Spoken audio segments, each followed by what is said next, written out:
Are you a podcaster? Maybe you've got that big idea and you're looking for a network to join. The multi-award-winning Ozcast Network can get your content to eyes and ears all over the world. Join now for the first month free, and you could be featuring this sound at the beginning of your podcast. Ozcast. Simply head to ozcastnetwork.com for details. It's The In Show, Australia's only show dedicated to innovation from Adelaide, Australia and across the globe. Hi, it's Troy and David back again talking innovation once again. And being a Monday, well, it's the time to dish up that peculiar news and those weird innovations from all around the world with Claire, David. Yeah, we've got one about a robot dog called Spot Mini. We've had lots of robots talked about on the show over the years, including that one that, could detect bad-smelling feet. But this one's a little bit different. Yeah, I mean, it really just turns upside down that whole notion of having a pet, I think. What else you got for us, Claire? Thank you, guys. Researchers in Denmark are repurposing old drugs to fight the current antibiotic-resistant epidemic. The team at Aarhus University has found that a drug that's been used for over 20 years to treat multiple sclerosis can destroy gram-negative antibiotic-resistant bacteria. Gram-negative clusters are responsible for life-threatening infections, including pneumonia, septic shock and cystitis, which are often resistant to the usual antibiotics. The researchers have explained that the drug Copaxone can kill this type of bacteria in just a few minutes.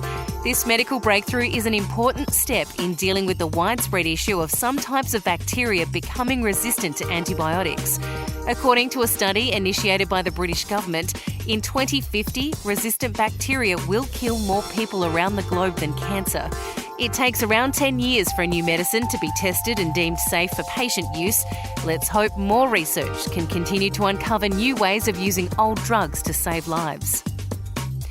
In China, a robot powered by artificial intelligence has passed the country's medical licensing exam, proving its potential to become a medical assistant. Robot Xiao Yi passed the exam with 456 points, which is 96 above a passing grade. It was created by China's leading AI developers iFlyTek, who hope the robot can assist doctors. Originally, Xiao Yi was created to document and analyse information about patients. Now its job is to improve the efficiency of patient care and treatment in the future. There has been worry over whether this type of robot could one day replace doctors, but iFlyTek has assured that they won't. The company is also planning to use this robot and other AI technology to advance cancer treatment and train new GPs. iFlyTek is also hoping the robot will provide much-needed care to those living in rural China, as there aren't many GPs and many patients believe a hospital can offer better service.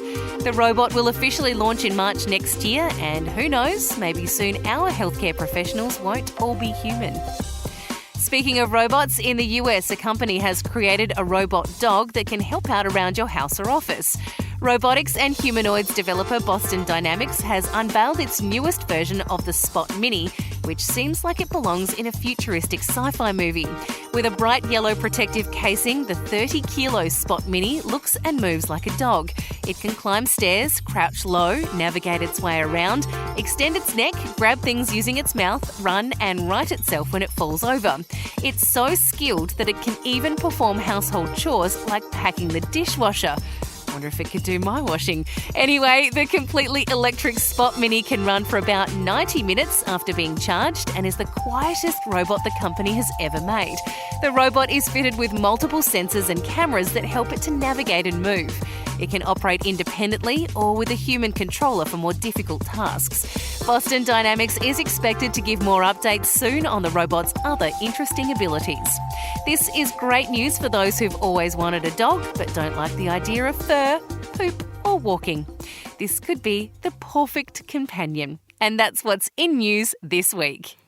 Thanks, Claire. Well, Spot Mini, a smaller version of Spot, and looks, a bit like a brontosaurus or a giraffe. Have you seen that thing? It almost looks like a CCTV TV camera with legs.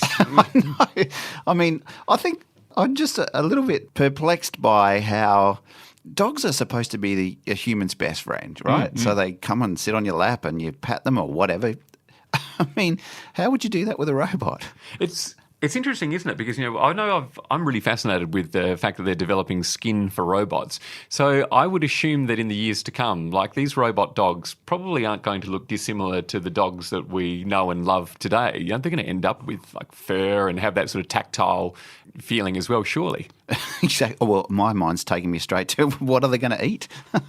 Well, actually, it'll be a hell of a lot cheaper. I wonder whether people end up making those decisions. Do I get an actual real life dog or a robot dog, and look at the investment? If I buy a robot dog for $2,000, how much does it cost me for food each week? And is that actually cheaper? And is it close enough to the real thing that it might be worthwhile? And do my kids really know the difference? See, it's good for families like mine. I mean, we're a no pet family, and that's only because of travel and wanting to get away without having to have the burden of where to place the dog or the cat or the bird or whatever while we're away. So this absolutely solves that. It really is incredible. For more innovation news, check out theinshow.online and subscribe to the In Show podcast on iTunes. Rate us 5 stars if you like what you're hearing, and we're on Facebook and Twitter as well.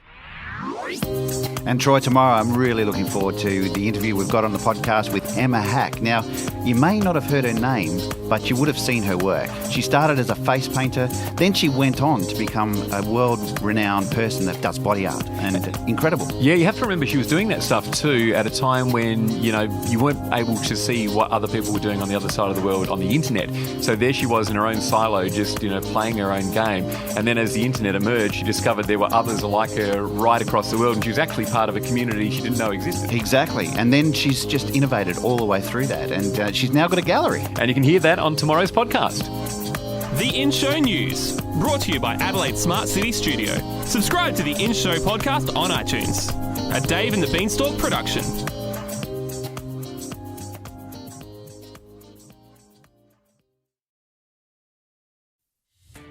Are you a podcaster? Maybe you've got that big idea and you're looking for a network to join.